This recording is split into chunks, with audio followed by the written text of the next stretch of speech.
Hello दोस्तों। आज के वीडियो में हम बात करेंगे शरीर में ब्लड प्रेशर आने बीपी कैसे बढ़ता है और घटता है। तो इसमें हम कौन कौन सी दवा का प्रयोग करेंगे। यदि आप हमारे चैनल पर नए हैं तो चैनल को सब्सक्राइब कर लें। आगे अब हम वीडियो को शुरू करते हैं। रेंज की कि नॉर्मल रेंज जो ब्लड प्रेशर की होती है वो कितनी होती है। तो जो नॉर्मल रेंज होती है ब्लड प्रेशर की, वो ऊपर का जो ब्लड प्रेशर होता है उसकी 120 होती है और नीचे का जो ब्लड प्रेशर होता है उसकी रेंज 80 होती है। जो ऊपर का ब्लड प्रेशर होता है उसको मेडिकल भाषा में सिस्टोलिक बोल देते हैं और जो नीचे का ब्लड प्रेशर होता है उसको डिस्टोलिक बोल देते हैं। ब्लड प्रेशर चेक करने के लिए एक बीपी सेट होता है, ब्लड प्रेशर सेट होता है, उसमें पारा के थ्रू या फिर कई बार इलेक्ट्रिक भी है जो बीपी चेक करने का, बीपी मेजरमेंट करने का उपकरण आ चुका है। तो उससे पता चल जाता है कि आदमी का जो बीपी लो है या फिर हाई है। जो ऊपर का होता है उसको मेडिकल भाषा में सिस्टोलिक बोल देते हैं, नीचे वाले को डिस्टोलिक यहाँ पर बोल देते हैं। तो चलिए दोस्तों बात कर लेते हैं हम हाई ब्लड प्रेशर की। तो दोस्तों हाई ब्लड प्रेशर की हम बात कर लेते हैं। अगर आपका ब्लड प्रेशर 120 ऊपर का और 80 नीचे का, अगर इससे ऊपर है तो आपका यहाँ पर हाई ब्लड प्रेशर कहलाता है। अगर आपका 120 से ऊपर चला गया आपका ब्लड प्रेशर तो ये ब्लड प्रेशर हाई हो जाता है। तो दोस्तों एग्जाम्पल के तौर पे मैं आपको बता देता हूँ कि जो है, अगर आपका ब्लड प्रेशर 140/85 जो नीचे का होता है उससे ऊपर चला जाता है, या फिर आपका ब्लड प्रेशर 170/110 से ऊपर चला जाता है, या फिर आपका ब्लड प्रेशर 220/150 आपका ब्लड प्रेशर हो जाता है, तो ये ब्लड प्रेशर जो हाई ब्लड प्रेशर में यहाँ पर आता है। और चलिए दोस्तों अब हम बात कर लेते हैं लो ब्लड प्रेशर की, लो ब्लड प्रेशर कितना होता है। अगर हमारा ब्लड प्रेशर 120/80 जो ऊपर का 120/80 जो नीचे का है, अगर इससे हमारा ब्लड प्रेशर नीचे आ जाता है तो उस कंडीशन में हमारा ब्लड प्रेशर यहाँ पर लो हो जाता है। तो उसको दोस्तों मेडिकल भाषा में हाइपोटेंशन बोल देते हैं, और जो हमारा ब्लड प्रेशर हाई होता है उसको मेडिकल भाषा में हाइपोटेंशन बोल देते हैं। तो लो ब्लड प्रेशर में एग्जाम्पल के तौर पर बता देता हूँ आपको। अगर लो ब्लड प्रेशर आपका 120 की जगह पर अगर आपका 110 सिस्टोलिक आ गया और 75 आपका डिस्टोलिक आ गया तो ये लो ब्लड प्रेशर में आता है। उसके बाद में 100/70 आपका बीपी आ गया तो ये भी लो ब्लड प्रेशर में आता है। 90/60 अगर आपका बीपी आ गया तो ये भी आपका लो ब्लड प्रेशर में यहाँ पर आता है। कई बार क्या होता है कि, और जब भी मरीज को कोई दवाई दी जाती है तो उसका ब्लड प्रेशर चेक करने के बाद में ही उसको दवाई दी जाती है कि उसका ब्लड प्रेशर हाई है, उसका ब्लड प्रेशर लो है। मेजरमेंट होने के बाद में उसको दवाई यहाँ पर दी जाती है। तो चलिए अब हम ट्रीटमेंट की बात कर लेते हैं कि हाई ब्लड प्रेशर में कौन सी दवाई दी जाती है। तो चलिए पहली टेबलेट की हम बात कर लेते हैं। तो सबसे ज्यादा डॉक्टरों के द्वारा दी जाती है, उसका नाम है एमलोडपिन। एमलोडपिन टेबलेट है, ये टेबलेट है जो 2.5 mg के अंदर आती है, 5 mg के अंदर आती है, तो 10 mg के अंदर ये टेबलेट आती है। जो सबसे ज्यादा यहाँ पर टेबलेट चलती है वो 2.5 mg के अंदर ये टेबलेट चलती है। अगर 2.5 mg टेबलेट से आराम ना मिले किसी को तो आवश्यकता अनुसार उनकी डोज जो बढ़ाई भी दी जाती है, 5 mg भी कर दी जाती है और साथ ही साथ में 10 mg भी टेबलेट कर दी जाती है।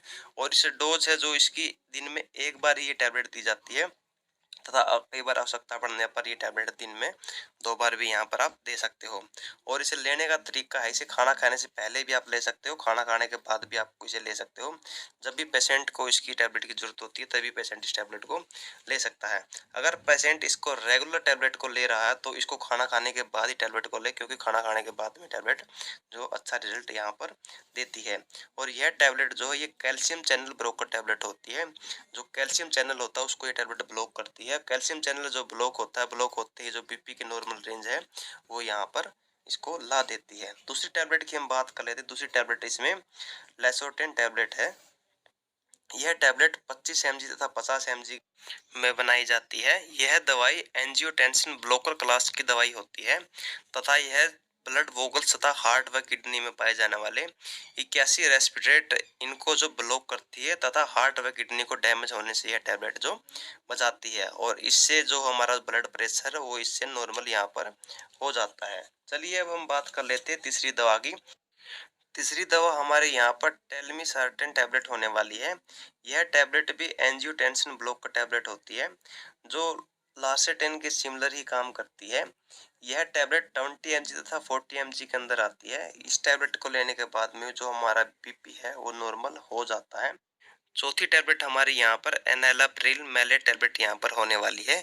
यह एक ऐसी ही इनविटा क्लास की टेबलेट होती है। यह वैन तथा आर्टरी को रिलैक्स करती है और ब्लड फ्लो को आसान करती है तथा ब्लड प्रेशर को यह नॉर्मल करती है। यह टैबलेट 2.5 mg, 5 mg, 10 mg तथा अलग अलग जो सोल्ट में यह टैबलेट देखने को मिल जाती है।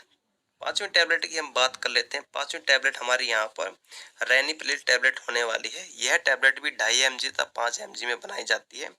यह भी एनाप्रिल की तरह ही है। यह भी एसी इनहिबिटर क्लास की टैबलेट होती है। यह 2.5 mg तथा 5 mg में ज़्यादा यूज की जाती है। इस टैबलेट को लेने के बाद में भी अगर आपका बीपी हाई है तो आपका बीपी यहाँ पर नॉर्मल हो जाएगा। ये जितनी भी मैंने आपको टैबलेट बताई है सारी की सारी टैबलेट है जो अगर किसी का हाई ब्लड प्रेशर है तो ये टैबलेट लेने के बाद में उसका जो ब्लड प्रेशर यहाँ पर नॉर्मल हो जाएगा। तो चलिए अब हम बात कर लेते हैं लो ब्लड प्रेशर की कि लो ब्लड प्रेशर में आप क्या ट्रीटमेंट आप दे सकते हो। अगर किसी का लो ब्लड प्रेशर हो जाता है तो उसको सबसे पहले आप उसको ORS आप दे सकते हो। ORS की फुल फॉर्म है ओरल रिहाइड्रेशन सॉल्यूशन। इसको इलेक्ट्रानॉल से भी जानते हैं। ये आपको पानी के अंदर डालकर 1 लीटर पानी के अंदर पूरा पाउच आप डालकर पेशेंट को आप पूरा पानी आप पिला सकते हो जिससे उनका बीपी यहाँ पर लो से बीपी हाई हो जाएगा। तथा साथ में आप उनको मल्टीविटामिन कैप्सूल या फिर आप मल्टीविटामिन टैबलेट भी उनको दे सकते हो जिससे उनका बीपी है अगर लो है तो उनका बीपी यहाँ पर सेट हो जाएगा। अगर ये सब देने के बाद में भी उनका बीपी यहाँ पर सही नहीं होता तो उसके लिए आपको उनको ड्रिप लगानी पड़ेगी। आप उनको NS आप दे सकते हो नॉर्मल सलाइन जो 500 ml के अंदर आती है। ड्रिप लगाने के बाद में उनका बीपी यहाँ पर सेट हो जाएगा। बीपी उनका यहाँ पर ठीक हो जाएगा।